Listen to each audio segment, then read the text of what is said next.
విప్లవ వీరుడు ఇదొక socio historic రీతిలో తీయాలని వాళ్ళు ప్లాన్ చేస్తున్నారండి. అంటే స్వాతంత్ర పీరియడ్లో మనం రాజుల కాలం వాళ్ళు ఎలా అది ఎదుర్కొన్నారు, బ్రిటిష్ వాళ్ళని ఎదుర్కొన్నారు. అలాగే ఆ సమయంలో జరిగిన ఆ విప్లవాన్ని కూడా చాలా న్యాచురల్గా చూపించాలని. అంటే వీళ్ళ ఒక అభిప్రాయం ఏంటంటే ఈ కథ వెనక ఉన్నది కేవలం రాజులు లేదా రాణులు మాత్రమే కాదు, ప్రజలు కూడా ఎలా ఎదుర్కొన్నారు బ్రిటిష్ వాళ్ళని. అంటే వాళ్ళలో కూడా విప్లవాత్మిక ఇది సంఘటనలు ఎలా జరిగాయి, వీటి రెండుటిని కలిపి ఒక కలయికగా ఈ మూవీ తీసుకురావాలన్నది వీళ్ళ అభిప్రాయం. సో నన్ను ఫస్ట్ సంప్రదించింది అయితే మాథ్యూ గారు. ఆయన డిఓపిగా దాదాపు ఒక 100 మూవీస్ చేసిన వ్యక్తి అండి. అండ్ గిన్నెస్ రికార్డ్ హోల్డర్ కూడా ఆయన. అలా ఆ మూవీలో డిఓపి ఆయనే చేసింది. సో చాలా ఎక్స్పీరియన్స్డ్ పర్సన్. అండ్ మా డైరెక్టర్ నాగరాజ్ గారు, ఆయన కూడా చాలా చాలా ఎక్స్పీరియన్స్డ్ పర్సన్ అండి. మన కోటి రామకృష్ణ గారితో, కేవీ రావు గారితో, వీళ్ళతో అంతా కో డైరెక్టర్గా చాలా మూవీస్ వర్క్ చేశారు. మంచి ఎక్స్పీరియన్స్ ఉన్న వ్యక్తి. ఇప్పుడు డెబ్యూగా డైరెక్టర్గా ఇంట్రడ్యూస్ అవుతున్నారు.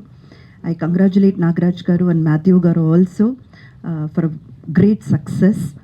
అండ్ మా మ్యూజిక్ డైరెక్టర్ ఉదయ్ కుమార్ గారు, ఆయన కూడా ఎప్పటి నుంచో ఒక మంచి మ్యూజిక్ అందించాలన్న ప్రయత్నంలో అలా చిన్న చిన్న మూవీస్ చేస్తూ వచ్చి ఈ మూవీ ఆయనకు కూడా ఒక బ్రేక్ త్రూ కావాలని మనస్ఫూర్తిగా కోరుకుంటున్నాను.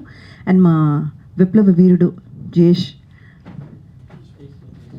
జయేశ్వర్, ఆయన అంటే ఎందుకు మేబీ ఈయన లాంటి ఒక పర్సనాలిటీ ఎన్నుకోవాల్సి వచ్చిందంటే, ఒక సామాన్యుడు కానీ ఒక విప్లవ వీరుడుగా మారి ఆ బ్రిటిష్కి తిరగబడితే ఎట్లా ఉంటుందన్నది కథ సారాంశం అన్నమాట.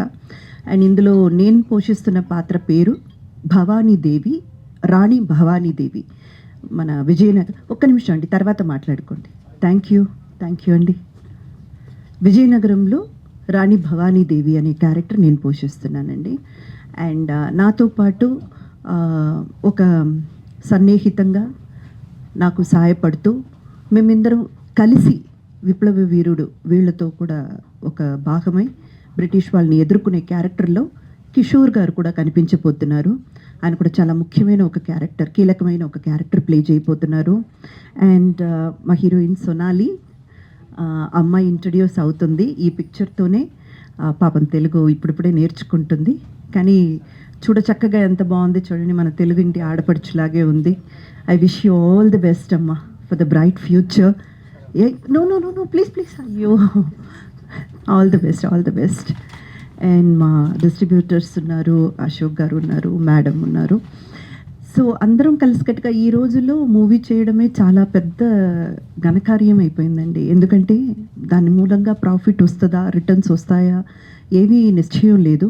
అలాంటి సందర్భంలో ఇలాంటి ఒక మీనింగ్ఫుల్ మూవీ, అంటే ఏదో ఒక మెసేజ్తో రావాలి, ఏదో ఎంటర్టైన్మెంట్ ఇచ్చామన్నది కాకుండా మెసేజ్తో రావాలి అన్న ఉద్దేశంతో మూవీ తీయడానికి ముందొచ్చిన మా ప్రొడ్యూసర్ గారికి చాలా చాలా పెద్ద థ్యాంక్స్ అండి. నిజంగా ఆయన్ని అప్రిషియేట్ చేయాలి, జయరామ్ గారిని.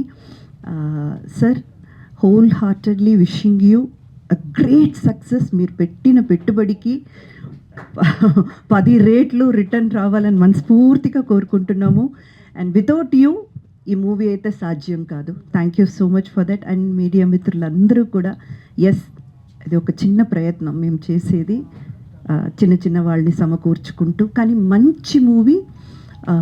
మేము అందరం కలిసి ఎక్కడ కాంప్రమైజ్ లేకుండా, నాకు మాథ్యూ గారు చెప్పింది ఏంటంటే, మనం తీసే విధానంలో ఎక్కడ కాంప్రమైజ్ ఉండదు, భారీ బడ్జెట్లోనే తీస్తాము.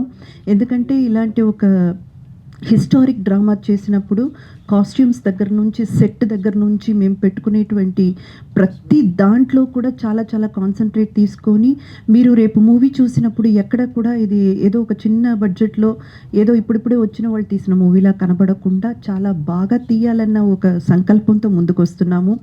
సో మంచి ఒక మూవీతో మీ ముందుకు రాబోతున్నాము. మీ అందరి ఆశీర్వాదం, మీ అందరి విషెస్ మాకు కావాలి. Thank you so much. విచ్చేసిన ప్రతి ఒక్కరికి పేరు పేరున థ్యాంక్ యూ.